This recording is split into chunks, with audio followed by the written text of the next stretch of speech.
கண்டிக்கின்றோம். இந்து முஸ்லிம் ஒற்றுமையை சிதைக்கிற ஆதினத்தை கண்டிக்கின்றோம். கைது செய், கைது செய், மதுரை ஆதினத்தை கைது செய். வீடு அந்த மதுரை ஆதீனம் முற்றுகை என்றாங்க, அது சரியா?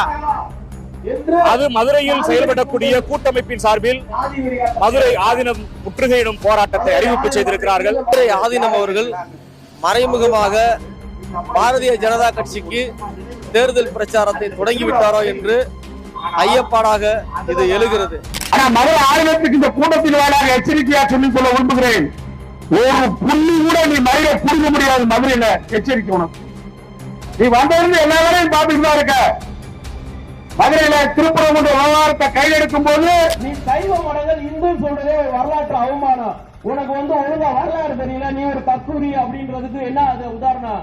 இது என்ன உதாரணம்னா, தமிழ் நம்ம ஆதீனம் சரியான தற்கூரின்றது நான் சொல்லல, அது இந்து முன்னணியில இருந்து இன்னைக்கு அவங்க சைடு. அவரது பேச்சு என்னவாக இருந்தது என்றால், இஸ்லாமியர்கள் மீது வெறுப்பை விதைக்கும் விதமாகவும் அவரது உடல் மொழி. காவல்துறை மிக சரியாக நடந்து கொண்டிருக்கிறது. அவர்கள் அங்கு இருக்கக்கூடிய வீடியோவை வெளியிட்டிருக்கிறார்கள். வீடியோவை பார்த்த சாதாரண சாமானிய மக்களுக்கு தெரியும்.